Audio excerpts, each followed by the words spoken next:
I love it when a guy punches a girl in the face.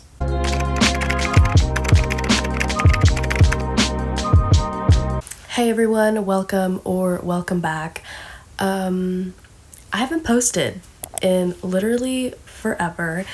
So I just want to apologize for the lack of content, but I have been sick, quite literally dying, and I have not been reading. You would think that since I'm sick, I would be in bed reading all day, but no, I've just been rotting in bed watching television.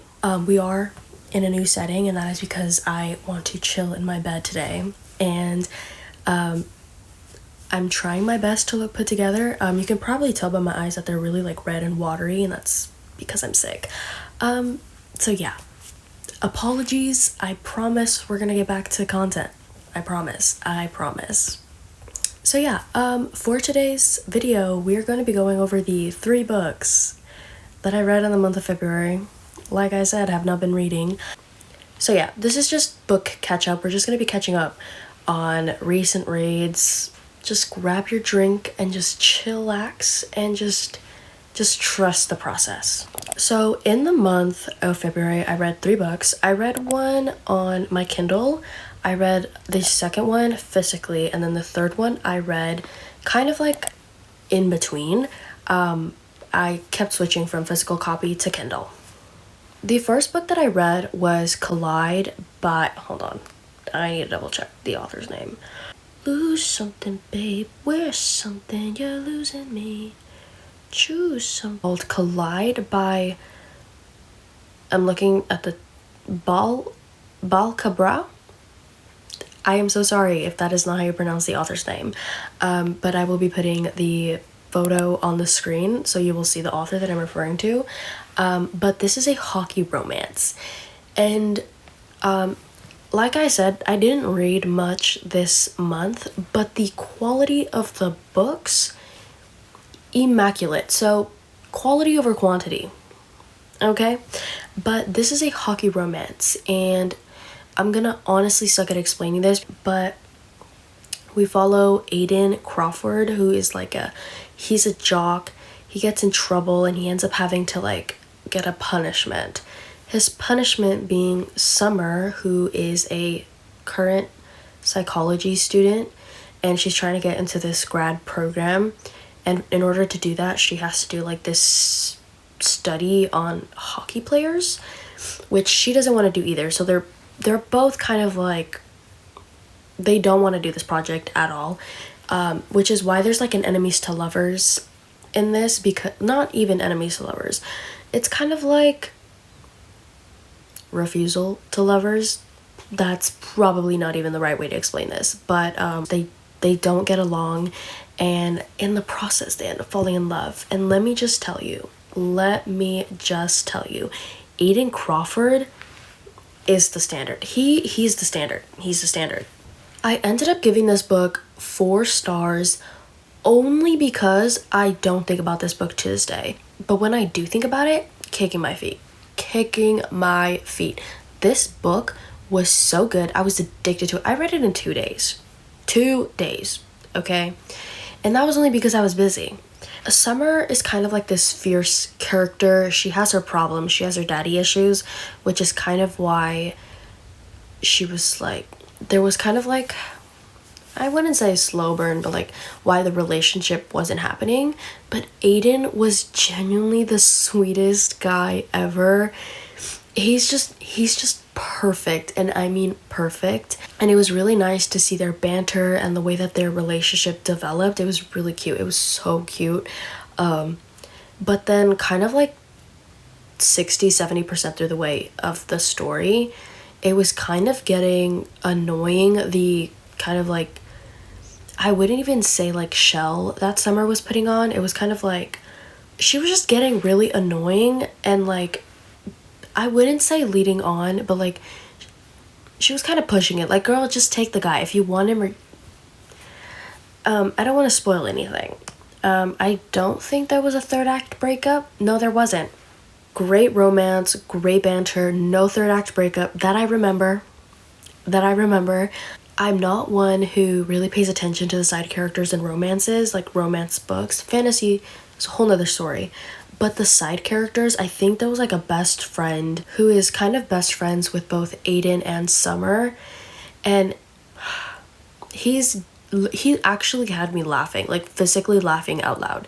He was so funny. I had such a great time. Reading this. Definitely recommend. I would say like 4.5 stars. I'm not a one who likes to like do like the point blah blah blah. But like I'm telling you, the only reason this isn't a 5 stars is because I don't think about it to this day. Definitely read it. Love this book. The next book that I read after Collide was Divine Rivals by Rebecca Ross. This book was everywhere, and I mean everywhere, on TikTok, YouTube, Instagram, Pinterest, literally everywhere.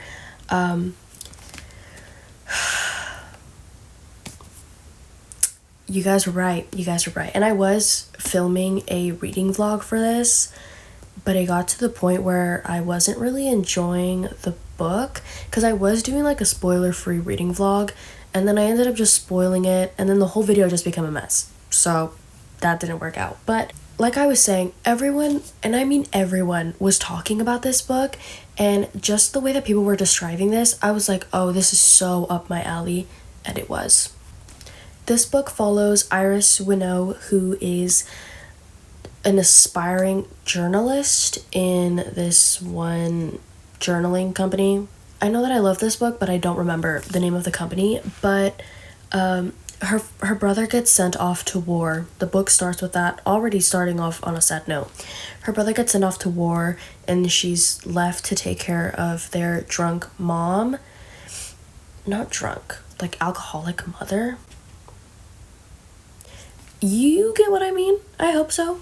So she's left to take care of the mom, and she's an aspiring journalist, and so she gets this position, but she wants to be columnist.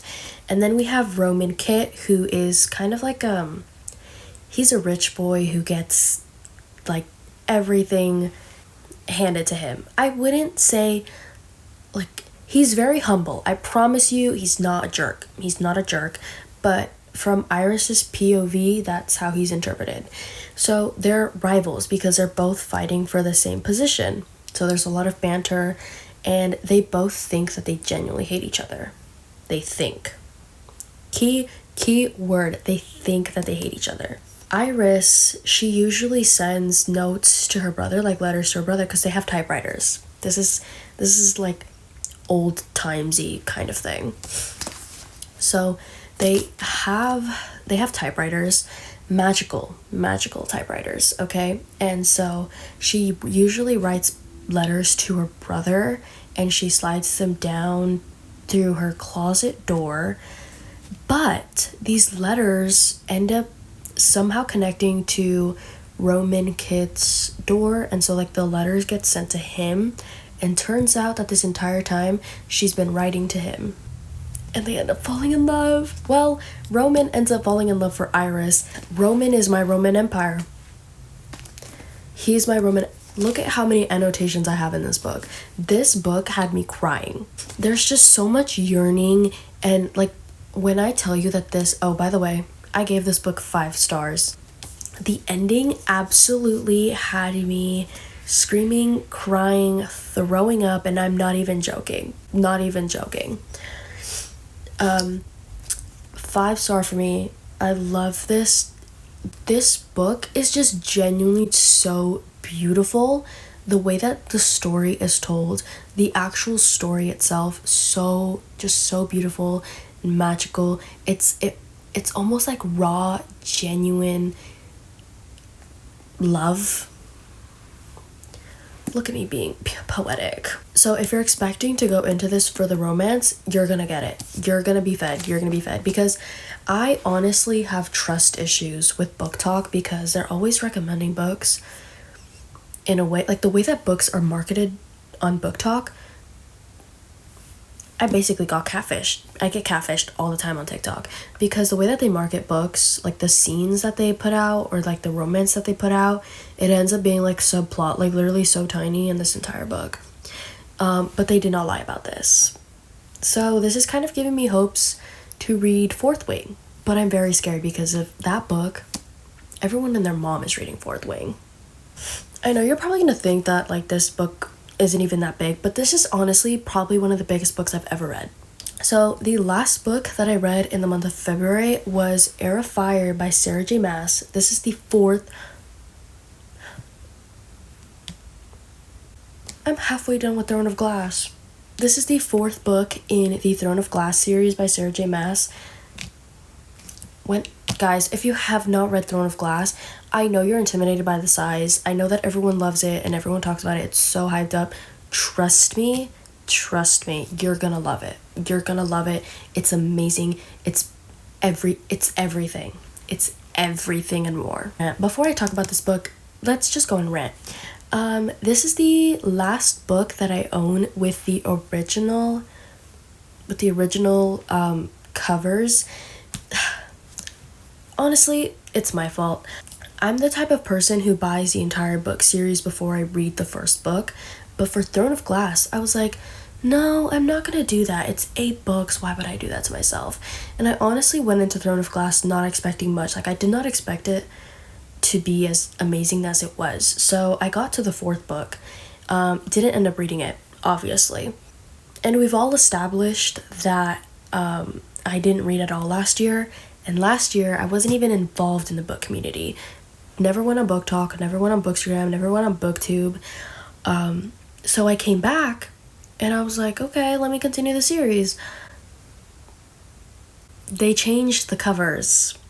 And listen, I'm gonna get them at one point. I'm gonna get the new covers at one point, but they're hideous. Okay, I'm sorry, that was a little bit exaggerated. Let me not say hideous. They're just very boring. They don't do the series justice because these covers, an unpopular opinion, I think these covers are gorgeous. I feel like they fit the personality of the series. Like, if you've read the series, they honestly fit perfectly. I either have to, and these books are expensive. I tried buying like the box set from like a used box set because they're out of print. Why are they $400? The least. I'm pretty sure I saw one that was like 17,000. I was like, and this is kind of a reach. If you guys have the original Throne of Glass series and don't want to break my bank account, please let me know. Or if you know someone, please let me know. And at least if you have the original dust jackets and you don't want them, please send them my way. Please message me. Please reach out to me. If you have the original covers, I'm begging you. Like, if you want me to replace if you want me to buy the Throne of Glass box set with the new covers, switch the dust jackets, that's just my little rant. Okay? So, this is the 4th book in the Throne of Glass series. I can't say much because it's actually in the middle of the series right now. So, the way that Crown of Midnight ended, like, you know when people say that, like, it's the ending of something but the start of something new? The ending of Crown of Midnight is literally the definition of that. The last page of Crown of Midnight actually had me in awe. So yeah, after Crown of Midnight, I don't know how I managed to avoid so many spoilers for this series because everyone knows about this series. Absolutely everyone knows about this series. It's existed for a really long time. So yeah, after Crown of Midnight, I had no idea where this story was going. Whoa. If I had to describe this book in one word, it would just be whoa.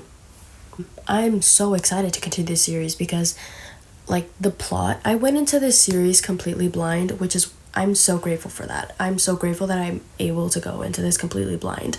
But, I had no expectations, but actually reading this and actually finding out the plot and everything, I was like, wow, like, Sarah J Maas is a genius. She's up here. But gave this book 5 stars because it made me sob. We are still following Selena, obviously. And I was kind of like, because there's like this trio, Dorian, Kale, and Selena. And I was like, because they're split up, I was like, how are we going to continue this series? Whoa. Selena's kind of having her own adventure. It's great. Rowan Whitethorn, I love it when a guy punches a girl in the face. I can't believe I just said that. The girls that get it, get it. The girls that don't, don't. But Rowan Whitethorn, he's the standard. But we get introduced to this new character. Her name is Manon, which, by the way, I am still shocked that her name is Manon. The first half of the book, I was calling her Manon, and then there's also this other character named Adion, but I was kind of like, hold on, how do I pronounce these? So I googled it, and I googled Sarah J Maas confirming it. How does Manon make more sense than Manon? I was kind of disappointed, but it is what it is. It's kind of growing on me, but yeah. So we get introduced to Manon, and I love her. I think she's such a queen. This is Sarah's fault, not Manon's, but Selena is going through this enemies to lovers plotline. And literally, as it's building up, and as soon as it's hit the climax, Manon's POV is next. And it's kind of like, I don't care about Manon and her little Abraxas. I need the enemies to lovers. But again, not Manon's fault, it's Sarah's fault. So that was the most disappointing part. But surprisingly, I loved Kale and Adion's POVs. Which, by the way, why does nobody talk about Adion? That could be foreshadowing, and now I'm scared. But yeah. This series has great characters, great plot, not much romance, but you don't need it. You really don't need it, okay? But yeah, the last, no joke, because I was reading it on and off on my Kindle. My Kindle's on. I was switching on and off, and the last 20% of this book, I was in tears. I was sobbing. I think I've only sobbed to 2 books in my life. The rest have just been a couple tears. Crooked Kingdom and The Song of Achilles.